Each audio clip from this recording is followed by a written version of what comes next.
Buenos días a todos. Hoy es miércoles, como siempre. Aquí estamos con nuestra abogada preferida, nuestra abogada de inmigración, Marina Castillo. Disculpen la demora para los que estaban esperando. Básicamente, pues ustedes saben, con hijos, escuela en casa y bueno, todo es un poquito, hay veces complicado, pero bueno, aquí estamos. El día de hoy vamos a hablar sobre un tema especial que se llama la excepción de impuestos, perdón, de la ciudadanía, discúlpenme, pensando en otras cosas, pero la excepción de la ciudadanía. Y por supuesto, para los que no me conocen y apenas se están conectando, veo personas nuevas. Mi nombre es Adriana Reyes, soy agente de bienes raíces. Mi oficina está ubicada en High Point, Carolina del Norte. Y hoy, todos los miércoles, tenemos a la abogada de inmigración, Marina Castillo. Su oficina. Para los que apenas se están conectando, por favor, compartan esta información que realmente es importante y le puede llegar a alguien que realmente lo esté necesitando. Muy buenos días, Marina. Buenos días, Adriana. Buenos días a todos los que están conectados en sus casitas, en sus trabajos. Bendiciones para todos. Y bueno, como dice Adriana, sí, disculpen por habernos, o haber comenzado este programa un poquito tarde. Ya ves que como mamás también tenemos otras ocupaciones, los niños en la escuela y ahora en la casa, recibiendo clases remotamente. Así que bueno, estamos acá, que es lo importante. Pero bueno, vamos a hablar hoy de un tema bastante importante. Muchas personas me han preguntado y hay mucha confusión al respecto, por eso le dije a Adriana, vamos a hablar de esto, vamos a tratar de sacar un poco las dudas y tratar de clarificar estos puntos, porque la mayoría de los clientes van muy confundidos a mi oficina cuando se trata de la ciudadanía.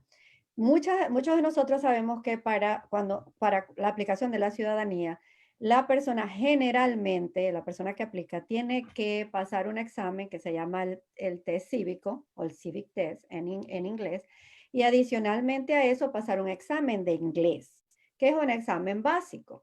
Estoy hablando de las generalidades y después más tarde vamos a hablar de las excepciones. Entonces, cuando las personas presentan ese examen de inglés, generalmente se analiza el inglés hablado, es decir, cómo se puede comunicar la persona, si la persona entiende lo que el oficial le está diciendo. También el inglés, en inglés escrito, es una oración generalmente que se le entrega a la persona para que la pueda escribir. Y adicionalmente el inglés que se pueda leer. Entonces, y también igual se le pasa una oración a la persona para que la persona pueda leer el inglés, para que pueda el oficial saber que la persona lo lee, lo escribe y también lo habla. En muchas oportunidades las personas vienen muy confundidas porque piensan que el inglés que tienen que hablar tiene que ser un inglés perfecto. Y Ujú. no es así. El inglés realmente que se necesita para pasar el examen de la ciudadanía es un inglés básico, es decir, un inglés en que la persona se pueda dar a entender y pueda entender lo que la otra persona, en este caso el oficial, le está preguntando o le está indicando. Entonces, realmente no tiene que ser un inglés académico, es decir, la persona no tiene que haber ido a la universidad para poder hablar inglés, lo que tiene es que poder comunicarse y entenderlo correctamente. Entonces, aquí es la primera pregunta que siempre me hacen. Abogada, yo nunca fui a la universidad y bueno, mi inglés no es de estudios, así que yo no creo poder pasar el test o el examen. Entonces, yo siempre tengo una conversación con ellos en inglés y por supuesto, ahí pues puedo medir la capacidad de entendimiento, porque si la persona pues no entiende lo que el oficial le está diciendo, va a ser muy poco probable que se pueda comunicar, ¿no? Perdón, Pero Marina, una pregunta con respecto a eso. Cuando yo hice el examen, las preguntas fueron algo así como, ¿cómo está usted? ¿Qué hace? ¿Cómo es su familia? O sea, son preguntas básica. básicas, no es una conversación larga. No sé actualmente cómo sea, pero fue algo muy sencillo y aparte de eso, el oficial de inmigración habla despacio. Él Sí. habló despacio como para poder entender lo que le estaban a uno preguntando. Entonces yo no me sé si todavía es así o definitivamente ha cambiado. Es un poco más complicado, o sea, las conversaciones son un poquito más largas que como se daba anteriormente. Sin embargo, las preguntas siguen siendo muy sencillas. Y también depende mucho del oficial, porque la ley le da mucha discreción. Es decir, y eso era lo que iba a explicar, o lo que voy a explicar a continuación, el oficial puede inclusive hacer ese test, esa parte del inglés del examen de una manera de conversación, de decir cómo está, usted, por ejemplo, los que venimos de Winston-Salem, cómo estuvo el tráfico, veo que viene de lejos, a qué hora se levantó en la mañana para venir, cosas así, cosas del día a día, no es que le va a preguntar algo pues sumamente complicado de la política internacional o algo por el estilo, ¿no? Entonces, es como dices tú, Adriana, realmente es una conversación que tiene, y a veces la persona ni se da cuenta porque es lo primero que hace el oficial, además de poder interactuar con el aplicante, ¿no? Entonces no es que le va a decir el oficial, mire, desde ahorita en este momento le voy a hacer su examen. No, Exactamente. es simplemente la conversación desde el principio, cómo él va midiendo. Desde el momento en que te mandan a levantar la mano para ponerte en juramento, desde ese momento ya el oficial está determinando si tú estás entendiendo el inglés o cuál es la capacidad de entendimiento y la manera de comunicarte con el oficial. Entonces, es bien importante, ¿verdad?, de entender que el inglés que se necesita para pasar la aplicación de la ciudadanía o el examen de la ciudadanía no es un inglés académico, no es un inglés excepcional, no es un inglés cuando hay unos que ya saben del examen TOEFL, por ejemplo, o del LSAT, que se presenta para la Escuela de Derecho, o del GRE, que se presenta para entrar en las universidades, más que nada la parte de matemáticas o la ingeniería. No se necesita realmente ese nivel de inglés, se necesita realmente un nivel básico, pero sí la persona tiene que entender lo que le están diciendo y Ujú. poder hablarlo. Otra pregunta que me hacen abogadas es que yo tengo mucho acento. Mi acento es bastante difícil de entender. Entonces, la respuesta es, el acento no importa. Lo importa es que tú puedas hablar despacio y que el oficial te pueda entender. Porque acuérdense que el oficial no solamente está haciendo el examen, y eso siempre se los digo yo a mis clientes, a las personas hispanas. Ellos están haciendo exámenes diarios a las personas que vienen de todos los países del mundo. Es decir, los acentos varían. Hay acentos, por ejemplo, de las personas que hablan francés, que es muy diferente a las personas que hablamos español, cuando hablamos el inglés, o a las personas en lenguaje es el árabe, tienen un acento muy diferente, etcétera, etcétera. Entonces, inclusive los asiáticos también tienen un acento diferente cuando aprenden el inglés, y ya no, que no vienen pequeñitos, pues que ya vienen en una edad adulta y pues lo aprenden. Siempre van al oficial, está familiarizado con diferentes acentos y no por tu acento te va a descalificar. Siempre que, como te digo, hables despacio y puedas modular y pronunciar las palabras de manera correcta. Entonces, eso es lo primero que quiero decir para como que ir eliminando miedos, porque muchas de las personas que van a mi oficina piensan que tienen que hablar el inglés perfecto, casi, casi como que los niños que vienen acá a los 2 añitos. Eso es muy complicado, sobre todo las personas que vienen a una edad adulta. Es bien complicado. Hay muchas habilidades, como yo lo he aprendido a través del tiempo. La habilidad de aprender idiomas también es una habilidad como bailar, como cantar. Entonces hay personas que pueden venir a la edad que sea y tienen una habilidad espectacular con los idiomas y pueden aprenderlo casi, casi parecido a una persona que hable, o una persona original de acá del país. Sin embargo, como es una habilidad, no todos nacemos con esa habilidad. Y algunos que pues les cuesta más que a otros, porque pues tendrán otros talentos. Como yo siempre he creído, las personas pues nacemos con ciertos talentos, unos más desarrollados, otros menos desarrollados, y eso también incluye la parte del aprender otros idiomas. Entonces, el acento no te va a descalificar. Recuerden que hay acentos inclusive muchísimos más fuertes que el hispano, o del hispano que habla el español, que aprende a hablar el inglés, perdón, que habla español y aprende a hablar en inglés, como por ejemplo, diría yo, lo puede decir mejor un oficial, por ejemplo, las personas que son descendientes o son árabes, tienen un acento, o inclusive las personas que vienen de Rusia, tienen un acento inclusive mucho más fuerte. Entonces, cada país tiene su propia manera de pronunciar, y de hecho hay sonidos que los americanos hacen, que inclusive nosotros los hispanos se nos hace bastante complicado, porque, o sobre todo cuando lo aprendemos en la edad adulta, para poderlo pronunciar. Entonces, no se aminoren o sea, lo que les quiero decir en este momento es no se me achicopalen, como dicen los mexicanos, no se me aminoren porque tengan acento o porque no hablen perfecto el inglés. Siempre hay oportunidades para presentar la ciudadanía. Entonces, ahora hablamos un poquito de las excepciones, porque yo sé que el tiempo va corriendo. Y la primera excepción que les quiero hablar es de la excepción que está relacionada con presentar el examen cívico, ¿no? Entonces, ¿qué sucede? Que cuando estamos, digo, voy a hablar primero del idioma, porque si no me voy a confundir, ¿no? O los voy a confundir, no yo, los voy a confundir a ustedes. Vamos a hablar primero del idioma, el examen de inglés. Vamos a hablar de la excepción del examen de inglés. Hay unas reglas, ¿verdad? Y otra vez vienen los clientes muy confundidos con esto. Hay una regla que permite a las personas o a los aplicantes poder presentar el examen en el idioma original de la persona, en el idioma nativo de la persona. Es decir, para los hispanos podemos con esta regla, si cumplimos con estos requisitos, poder presentar el examen en el español, en el idioma castellano. Entonces, voy a explicar un poquito esas reglas para que más o menos puedan entender por qué la ley de inmigración establece ciertos parámetros para que la persona no tenga que presentar el examen cívico en inglés, sino en español. Entonces, vamos a decirlo de esta manera.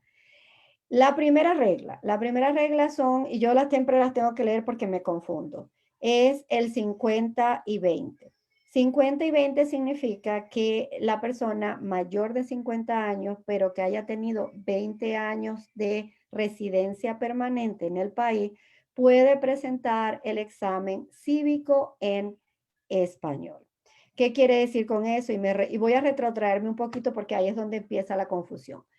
Cuando la persona cumple esta primera regla, no tiene que presentar el examen en inglés. ¿Ok? Esa parte prácticamente se excepciona, sino que solamente va a presentar el examen cívico o el test cívico, pero lo puede presentar en español. ¿Ok? Si me estoy dando a explicar, me imagino que sí me están entendí siguiendo, ¿okay? perfectamente y no lo sabía y créeme que se me levantaron los bombillitos, no sabía que existía eso, maravilloso. Okay. La otra regla es de 55-15, es decir, si la persona es mayor de 55 años y ha tenido 15 años en el país como residente permanente, es decir, hay un requisito de edad biológica y un requisito de cantidad de años que hayas vivido en el país como residente permanente.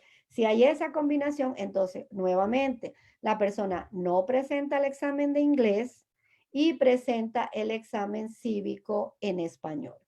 ¿Qué sucede con esos exámenes? Bien importante que la persona o que las aplicantes sepan que una vez que la persona está solicitando este requisito de poder no presentar el examen de inglés y poder presentar su examen cívico en español, tiene que llevar un intérprete, ¿ok?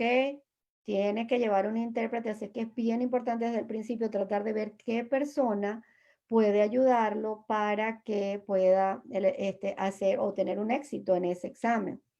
Porque muchas veces creemos que nuestro hijo de 18 años puede ir con nosotros y resulta que yo siempre les digo a mis clientes lo siguiente.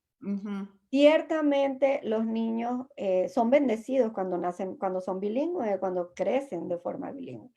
Pero la presión que puede sentir un niño a los 18 años que no tiene suficientemente vocabulario como para poder manejar todos los conceptos, tanto del examen cívico como de la manera como habla mamá, para poder traducirlo al inglés, es muy complicado. Yo siempre les digo, búsquense un intérprete profesional, un intérprete que sepa cómo lidiar en estos settings, en estos ambientes, porque de por sí el ambiente es estresante. Nadie me va a decir que un examen de ciudadanía uno va a ir, no, yo no tengo nervios, todo el mundo va nervioso. Es un examen, es un edificio federal, es un agente de inmigración, un oficial de inmigración que te lo va a tomar.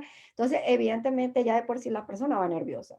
Y además que, Marina, una cosa importante que me gusta agregar y es que zapatero a su zapato. Siempre si les he dicho, vayan a la fuente, vayan al especialista, no el primo, el abuelo, el tío, porque sabe inglés, va a lo mejor interpretar las palabras que le estén diciendo o le estén preguntando ahí correctamente. Es igual en real estate. En real estate dicen, no, es que me está traduciendo mi hijo de 15 años. Y yo, Dios mío, hay palabras que ni siquiera hay manera para traducirlas, sigue siendo en inglés y hay que explicar el concepto como tal. Entonces yo siempre les digo, en español, consíganse un agente de bienes raíces en español. Y lo mismo en este momentico, inmigración, consíganse un agente de inmigración en español. Pero es bien importante ese tema.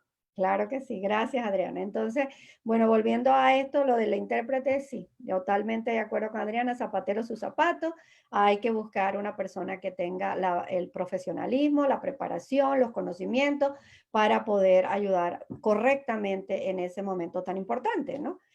Imagínate, como dices tú, Adriana, que la parte de interpretación es tan complicada y de traducción es tan complicada que hay inclusive no solamente palabras, frases que uno día zapatero a sus zapatos. Por ejemplo, ok, tú entiendes, yo entiendo, la mayoría de nosotros entendemos, pero de pronto lo pasas al inglés y resulta que es otra cosa totalmente diferente porque es el concepto. Entonces, de pronto hay una frase que se utiliza en inglés, ahorita no se me viene nada a la cabeza, pero que no tiene nada que ver con zapatero, no tiene nada que ver con zapato, pero que es la frase que realmente se utiliza para los americanos para poder decidir o poder definir este concepto de que cada quien tiene que buscar a la persona correcta en cuanto a lo profesional.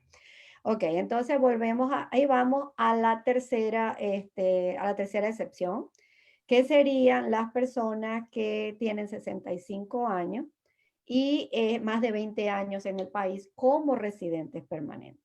Entonces, estas personas también pueden presentar su examen cívico en español, no van a presentar el examen en inglés, pero lo mejor de esta excepción es que no van a ser las 100 preguntas cívicas que generalmente uno se tiene que estudiar. Realmente no te hacen las 100, te hacen 10 para que tú pases o respondas correctamente 6, pero tú te tienes que aprender las 100 porque no sabes cuál te van a preguntar. Entonces, en los casos de las personas mayores de 65 años que ya tienen más de 20 años en el país, las cantidades de preguntas son mucho menos. No recuerdo exactamente cuánto, pero probablemente podrán ser unas 60 en vez de 100 o unas 50 en vez de 100, para que la persona, pues, por supuesto, por la edad, que pueda recordar y se le haga un poco más fácil, porque pues ya sabemos que con la edad, pues la memoria también va decreciendo un poco, ¿no? Entonces, bueno, hablamos de las 3 excepciones para poder presentar el examen cívico en el idioma natal o en el idioma original de la persona. Estamos hablando de nosotros los hispanos, por ejemplo, lo vamos a presentar en el idioma español. Los árabes lo van a presentar en su idioma árabe, los asiáticos en su idioma, ya sea chino, mandarín, japonés, y así sucesivamente. Entonces, eso es una gran oportunidad para las personas que cumplen con estos requisitos. Bien importante, no solo porque la persona tenga la edad biológica, ya es elegible para poder aplicar por esa excepción.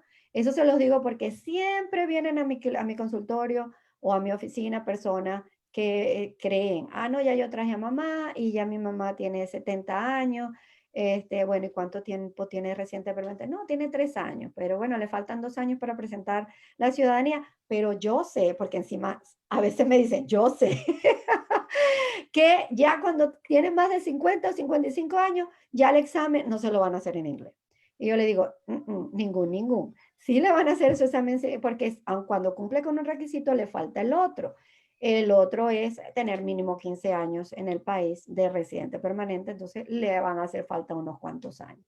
Entonces, ya hablamos de la parte del examen cívico, de la excepción de los 50 a los 20, los 55 15, 65 20, para poder aplicar para que no te hagan el examen en inglés y adicionalmente puedas presentar tu examen cívico en español.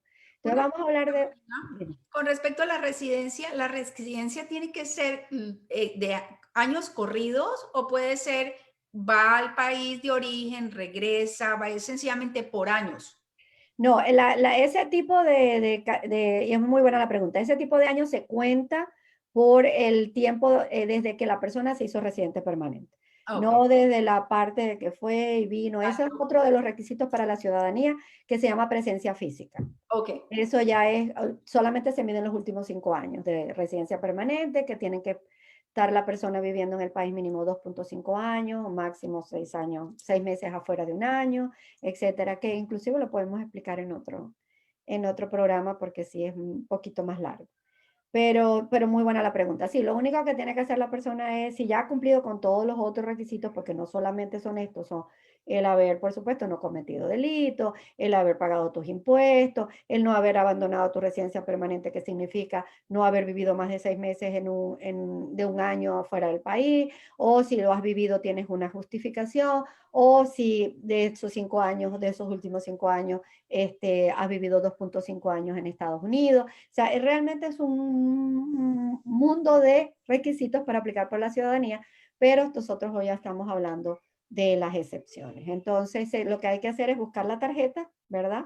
Si ya se ha cumplido con todos los otros requisitos. Y en la parte de abajo de la tarjeta siempre va a decir resident since, o sea, residente desde. ok, Y esa es la fecha que se toma en cuenta, ¿ok? ok. Para poder contar los 15 años, los 20 años, etc. Bueno, vamos a hablar de otra sección que es un poquito más complicada porque esta sección es más que nada para demostrar que la persona no, o aplicar para que la persona no presente ni siquiera el examen cívico.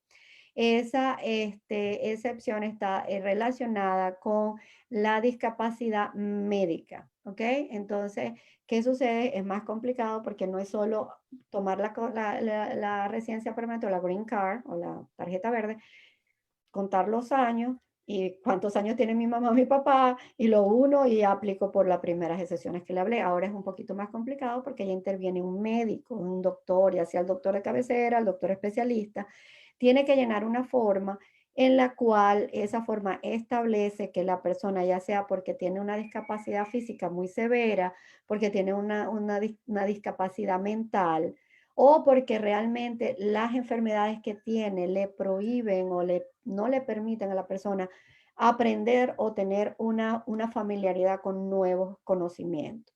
Acuérdense que el examen cívico generalmente son 100 preguntas, entonces, a menos que la persona tenga más de 65 años. Entonces, la memoria, todo lo que tiene que ver con el funcionamiento para aprender ese nuevo conocimiento, tiene que estar alerta. Entonces, si una persona, por ejemplo, sufre de ciertas condiciones médicas en donde el doctor, su doctor de cabecera, su doctor especialista, establezca que esas enfermedades que tiene, esa discapacidad física que tiene o esa discapacidad mental que tiene, le prohíben a la persona o no le permiten a la persona adquirir estos conocimientos nuevos para poder aprenderse las 100 preguntas del test, ese médico puede hacer un examen determinando esto para que se adjunte a la aplicación y se solicite que la persona se excepcione tanto del examen cívico, pues en el idioma, no lo va ni siquiera a tener que presentar en el idioma natal, sino que simplemente se aplica para no presentar el examen en inglés o ni siquiera el examen cívico. Entonces, o el Civic Test, como se llama en inglés. Entonces, esta versión es más complicada porque ya estamos hablando de un médico, ya estamos hablando de una persona que tiene que tener ciertas condiciones médicas y de que tiene, o porque pueda tener ciertas condiciones físicas para poder aplicar de esta manera. Una Y pregunta, sí. Marina, con respecto a eso me sale una persona que tenga problema en la vista, que a lo mejor sea ciega o a lo mejor tenga un problema auditivo, a lo mejor no escuche. ¿Ese Claro. tipo de personas podrían aplicar a esa excepción o? Sí, evidentemente sí. Lo único es que, por supuesto, tenemos que trabajar en coordinación con las personas, con el médico de cabecera, ¿no? Porque muchas veces los médicos, sobre todo, la experiencia que les voy a decir la experiencia que yo he tenido, puede ser diferente a las experiencias que han tenido otros abogados de inmigración, pero la experiencia que yo he tenido ha sido un poco complicada con las formas, porque ciertamente los médicos están bastante ocupados. Entonces, para llenar esta forma es pues complicado porque te piden el diagnóstico, te piden cuáles son los síntomas, adicionalmente a eso, por qué el médico piensa que la persona no se va a aprender, eso hacen preguntas, o no tiene la capacidad, no tiene la posibilidad de hacerlo. Y los oficiales, para serte sincera, son bien estrictos en esta interpretación. De entonces, a veces realmente la persona la invitan porque la quieren ver.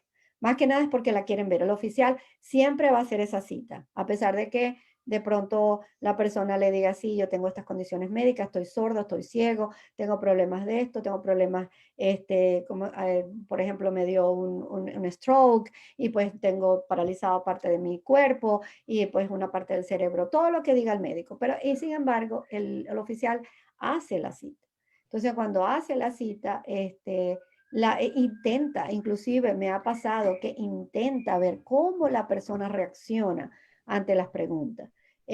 Porque realmente quieren, lo que ellos quieren es ver que pues no se le esté indicando una condición exagerada, ¿no? Ujú. Entonces es bien importante que la persona también sepa de que sí la van a llamar a una entrevista. Claro, a menos que la persona pues esté en un estado de salud muy grave, que esté en una cama o algo por el estilo. Pero si la persona se puede movilizar, generalmente la llaman a esa cita y el oficial le va a intentar ver cómo la persona responde. Entonces, no se asusten, eso generalmente es lo que pasa, porque ellos son bien estrictos para que no haya de pronto una documentación exagerada con respecto a a realmente las condiciones médicas o físicas que tiene la persona. Entonces, eso va a pasar y bueno, no se asusten porque muchos de los clientes, yo se los digo desde el principio, mire, probablemente va a tener una cita, pero bueno, ya ahí yo la voy a preparar para que pueda, pues usted contestar de la mejor manera posible y pues hasta donde usted llegue, ¿no? En cuanto a sus conocimientos. Entonces, esa es la otra información que les quería dar. Bueno, para cerrar, entonces vamos a hablar, porque creo que ya se nos está yendo el tiempo, Adriana, no quiero que me digas ya.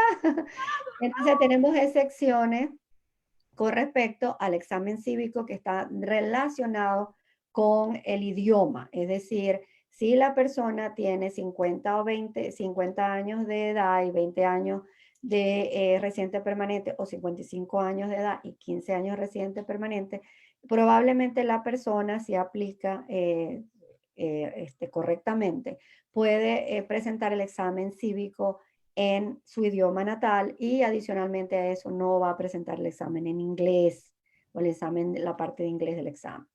Si la persona tiene 65 años, 65 años de edad y 20 años de residente permanente, entonces lo que sucede muy parecido a a las dos excepciones anteriores que expliqué, pero adicionalmente a ello, la persona de 65 años probablemente tenga que aprenderse menos preguntas para este examen de la ciudadanía, el examen, el CIVITEC, el test, examen cívico, como se llama en español, porque se le reduce la cantidad de preguntas que se tiene que aprender. No van a ser 100, van a ser mucho menos. Y adicionalmente a eso, Adriana, también están las otras excepciones que están relacionadas con la parte de discapacidad médica y física, que ya no solamente es aplicar o colocarlo correctamente en la aplicación, en la forma, en el formulario, sino que adicionalmente a eso tiene que estar acompañado por una forma que llena el médico de cabecera o el médico especialista, donde establece que debido a esas condiciones médicas o esa discapacidad, sea mental, física, la persona no está apta para tener o aprender nuevos conocimientos, dentro de los cuales estaría aprenderse las preguntas para poder pasar el examen cívico. Entonces, pues tenemos estas excepciones para que las tomen en cuenta. Es bien importante que se clarifique que no es solo la edad biológica, también está acompañado este requisito con la cantidad de años que la persona tenga como residente permanente en el país y por supuesto todas estas excepciones vienen acompañadas de todos los requisitos que se necesitan para aplicar a la ciudadanía. Es muy importante lo que dice Marina y ya se nos acabó el tiempo, qué cosa tan horrible, pasa muy rápido. Y es que ahí para volver a reforzar el tema y de todas esas excepciones que hay, por eso hay que ir donde un abogado de inmigración, no la paralegal, no la tramitadora, no la que llena el formulario, no nada. Hay un proceso completo bien específico y dependiendo del caso, porque también es el caso, entonces la abogada pues definitivamente va a estarle ayudando y lo va a preparar a uno para eso. Por lo menos yo no sabía esas excepciones y me acabo de enterar. Para mí esa información es fundamental, es vital y por eso los invito a que todos compartan, compartan, compartan, compartan esta información para que realmente le llegue a alguien que lo necesita. Abogada, muchísimas, muchísimas gracias. Cuéntanos qué nos vas a hablar el próximo miércoles. Bueno, yo no sé si quieres entonces complementar la parte de la ciudadanía. De pronto hacemos el programa de los requisitos para poder presentar la ciudadanía, tanto de la ciudadanía en forma general como de la ciudadanía especial, que generalmente son 3 años y se da para las personas que están casadas con ciudadanos americanos. Entonces ahí podemos abundar un poquito más porque pues ahorita les mencioné, los monté un Fórmula 1 y les di los requisitos como volando. Entonces, de pronto se me ocurre que podemos hablar de los requisitos generales para poder aplicar para la ciudadanía. No de las excepciones, porque esas las hablamos hoy, pero sí de los requisitos generales. ¿Qué te parece, Adriana? Sí, una pregunta, Marina. ¿Qué posibilidad hay o cómo lo quieres manejar de manera de que podamos contestar alguna pregunta, o por lo menos yo no, tú, puedas contestar alguna pregunta de que muchas veces salen y no estamos hablando de ese tema, pero que es realmente importante? ¿Cómo podemos abordar eso? Bueno, yo pienso que sí, o sea, si realmente tenemos tiempo, yo estoy abierta a responder las preguntas que nazcan, ¿no? Sí, Y porque y van saliendo con la preguntita, pero no es del tema, pero a lo mejor ese tema lo tocamos o hace mucho tiempo o acabamos de pasar preguntas y respuestas de inmigración, entonces sale alguna pregunta. Entonces no sé si podríamos tomar los últimos 5 minutos de ok, cada entrevista y decir si alguien tiene una pregunta que puede ser del tema o no referente al tema, pero que se puede abordar. ¿Qué te parece? me parece perfecto y adicionalmente a eso también quisiera que de pronto de ese tema de la ciudadanía habláramos de hacer otra preguntas y respuestas porque acuérdate que siempre quedamos cortos. Vamos Gracias a cortos Dios. siempre con eso. ¿Cuál es entonces? ¿Cómo le ponemos al tema de la próxima semana? Requisitos para aplicar para la ciudadanía.